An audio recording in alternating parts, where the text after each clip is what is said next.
Okay, you guys, this is my new experiment. So I took blackberries, blueberries, raspberries, mangoes with the skin, cinnamon, canela, and this is the big thing, cauliflower. I ground it up in a food processor, not too fine, and then put it in an ice cube tray and then put it in here and froze it. See, it's hard, it's getting hard. And this is dessert. So I'll pop a couple of those out there and I'll have these little berry bombs for dessert, and they're frozen and they're like ice cream. I cannot wait. Now, the next time I make it, I'm gonna put celery in it. So I'm gonna put celery, cauliflower, and all these berries. Imagine that. Okay, and now it gets better. They popped right out of the ice cube trays. I just twisted it, and now I have this beautiful little berry bomb.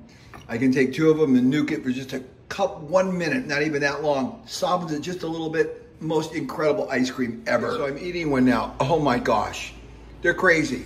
Not too sweet. The cauliflower lightens it just a little bit, and oh my gosh, incredible new dessert. Literally the best ice cream I've ever had. Imagine cauliflower, raspberries, blackberries, blueberries, mangoes, and apples. Cauliflower, who would have ever thought? It's like a new craze to do cauliflower ice cream. Oh my gosh, insane.